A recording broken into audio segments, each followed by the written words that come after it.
नमस्कार मैत्रिणींनो, रेणुकाज नागपुरी तडक्यामध्ये आपले स्वागत आहे। आज आपण या गुयांची भाजी करणार आहोत। गुया म्हणजे विदर्भामध्ये बियांना गुया किंवा बी म्हटल्या जाते। तर या आहेत फणसाच्या बिया। या फणसाच्या बियांची आपण भाजी करणार आहोत, ती मी तुम्हाला दाखवणार आहे। तर या बिया सुरुवातीला मी कुकरमध्ये 4 शिट्या देऊन उकडून घेतलेले आहे आणि त्याच्यावरची जी कडक साल असते ती काढून घेतलेली आहे। या अशा पांढऱ्या शुभ्र आपल्याला ठेवायच्या आहेत। ही या पद्धतीने अशी नरम शिजलेली पाहिजे। ही अशी हाताने फोडली की ही फुटली पाहिजे, इतकी नरम आपल्याला शिजवायची आहे। याला 4 ते 5 कुकरमध्ये शिट्या लावून शिजवाव्या लागतात। याला व्हेज अंडा करी सुद्धा म्हटल्या जाते। तर ही भाजी आपण कशी करायची ते पाहूया। यासाठी हा जो मसाला आहे, गरम मसाला, हा भाजून घेतला आहे, शॅलो फ्राय किंवा तळून घ्यायचा आहे आणि त्याला मिक्सरमध्ये बारीक वाटून घ्यायचा आहे। याच्यामध्ये मोठी विलायची, कलमी, लवंग, मिरे, बारीक चिरलेला 2 कांदा, ते तमालपत्र, डालिया, शेंगदाणे आणि खोबरं हे सगळं भाजून लालसर होईस्तोवर भाजून घ्यायचं आणि ते वाटून घ्यायचं आहे। हा मसाला ऑल इन वन मसालाची रेसिपी मी सावजी मसाला म्हणून ऑलरेडी टाकलेली आहे यूट्यूबवर आणि त्याची लिंक सुद्धा देणार आहे। तोच हा मसाला आहे। त्यानंतर हे मिरची, लसूण, मिरची, अद्रक, मीठ, जिरे आणि थोडा कढीपत्ता याचं वाटण आपल्याला घ्यायचं आहे। हे सगळं एकत्र करून हे सगळं आपण पहिल्यांदा वाटण घेणार आहे। तर आपली आता पेस्ट करून तयार आहे। ही गरम मसाल्याची पेस्ट आहे। ही अद्रक, लसूण, जिरे, गोडलिंब याची पेस्ट आहे। मिरची पण टाकलेली आहे। या गुया आपल्या शिललेल्याच आहेत आणि ही टोमॅटोची पेस्ट आहे। तर आता आपण त्याला फोडणी घालायची बघूया। ही कढई तापत ठेवलेली आहे। यात आपल्या आवडीप्रमाणे तेल घालायचं आहे। कमी जास्त तुम्ही जसंही तेल वापरत असाल, कोणी भाजी जास्त तेल लागतं, कोणाला कमी लागतं, त्या हिशोबाने भाजीला तेल घालायचं आहे। आपले तेल गरम झालेले आहे। मोहरी घालायची आहे। मोहरी तडतडली की जिरे घालायचे।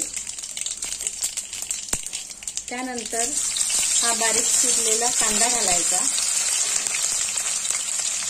या कांद्याला लालसर होईपर्यंत शिजू द्यायचे आहे।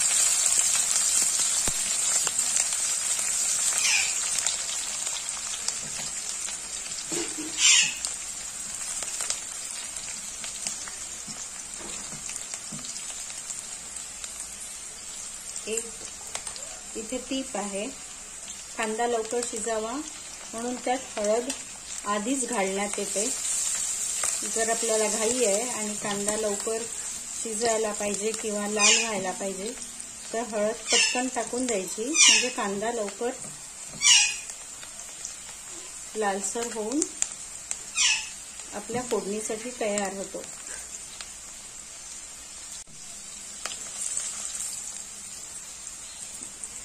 कांदा लाल तांबूस झालेला आहे। सर्वात पहिले आपल्याला अद्रक लसूण पेस्ट टाकून तिला शिजू द्यायची आहे।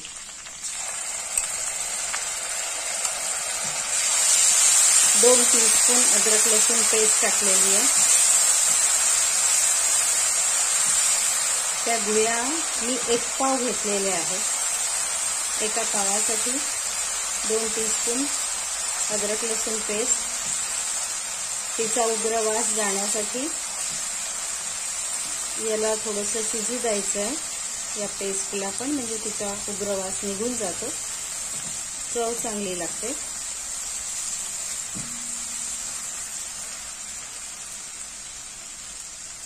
दोन मिनिटच लागतात, हार्डली 1 मिनिट 2 मिनिटं व्हायला। आणि हे सगळं माझं हाय फ्लेमवरच सुरू आहे। त्यानंतर ही पेस्ट, मसाल्याची पेस्ट घातलेली आहे आपण, ऑल इन वन मसाल्याची पेस्ट घातलेली आहे. ही पण जवळपास 3 ते 4 टीस्पून आहे.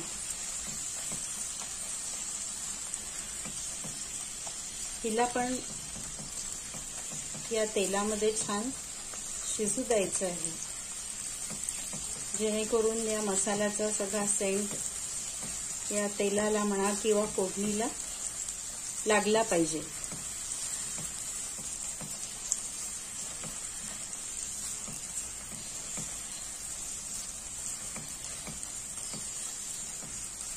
या गुळ्या बरं का, जो पिकलेला फणस असतो त्यातून काढल्या जातो. जे गरे काढतात त्या गऱ्यातून या पिकलेल्या बिया फणसाच्या निघतात.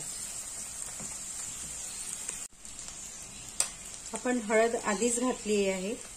यात आपल्याला 2 टीस्पून प्लस मी थोडं आणखीन असं तिखट लाल मिरची पावडर घालते आहे. खूप लाल चुटूक घालायची पण गरज नाही आहे. आपल्या वापरणीचं, रोजच्या वापरणीचंच तिखट घालावं. खूपच स्पेशल भाजी करायची आहे पाहुण्यांसाठी वगैरे तर मग थोडं काश्मीरी तिखट 1 टीस्पून टाकावं आणि 1 टीस्पून आपला साधा. मी एका पावासाठी प्रमाण सांगते. त्या हिशोबाने तुम्ही किती पाव गुळ्या घेणार आहे किंवा बिया घेणार आहे ते ठरवायचं. आता हे लाल मिरची पावडर झालेलं आहे फोडणीमध्ये. हा टोमॅटो प्युरी टाकलेली आहे, तिला आता शिजू द्यायची आहे. त्याचा कच्चेपणा जाण्यासाठी या प्युरीला तेल सुटेपर्यंत थोड्या वेळ शिजू द्यायचं. याला पण जास्त वेळ नाही लागत, 2 मिनिटे 3 मिनिटे लागतात.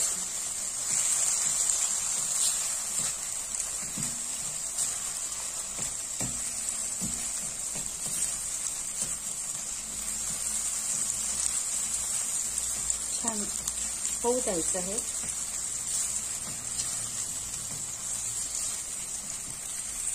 हे बघा, यात साईडनी आता तेल सुटलेलं आहे, म्हणजे आपली टोमॅटो प्युरी शिजलेली आहे. या ते मिक्सरचं वाटण झाल्यावर निघालेलं जे पाणी असतं ते मी इथे सोडते आहे.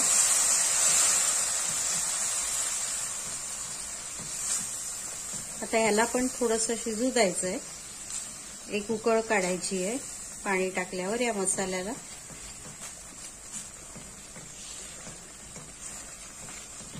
मसाला टाकला की थोडं लो टू मीडियम फ्लेमवरच शिजू द्यायचा याला, नाही तर मसाला खाली लागेल.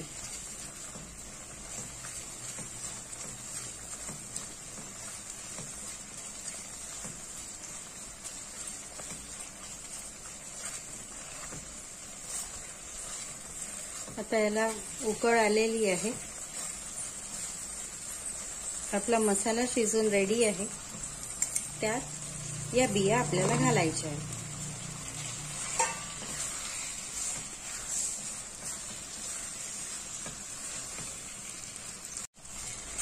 या बिया फोडणीत झालेल्या आहेत. यात आपल्याला गरम पाणी सोडायचे आहे. आपल्याला त्या भाजीला किती रस्सा हवा आहे त्या हिशोबाने आपल्याला त्यात हे असं गरम पाणी सोडायचं आहे. कारण गुळ्या ऑलरेडी शिजलेल्या आहेत, त्याच्यामुळे याला फक्त आपल्याला आता एक उकळ येऊ द्यायची गरज आहे. त्यामुळे आपल्याला हवा तेवढाच फक्त रस्सा सोडायचा आहे, पाणी सोडायचं आहे. आणि यात आपण टाकूया भाजीच्या प्रमाणात मीठ.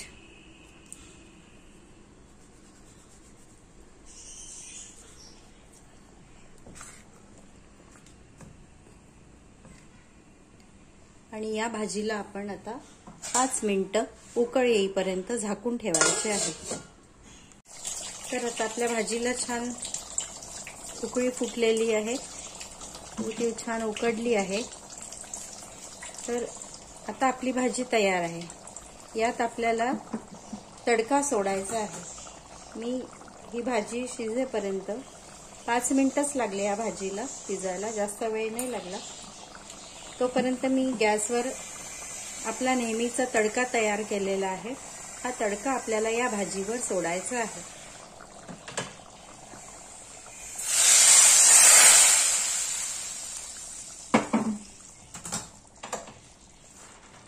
बघा काय छान दिसते आपली भाजी. आणि वरून थोडासा गरम मसाला भुरकवायचा आहे, छान सेंट येतो म्हणून. तसं आपण सर्व गरम मसाले आपण त्या पेस्टमध्ये वापरले आहे, तसं पाहिलं तर गरज नाही, पण याचा छान सेंट येतो म्हणून आपल्याला हा गरम मसाला तडका दिल्यानंतर भुरकवायचा आहे. तर आता याला आपण गरम मसाला टाकल्यानंतर 2 मिनिटं झाकून ठेवूया, जेणेकरून त्याचा सेंट त्याला तर आपली ही छान बियांची भाजी, फणसाच्या बियाची भाजी तयार झालेली आहे. याला आपण एका बाउलमध्ये काढून घेऊया. बघा काय सुंदर आहे.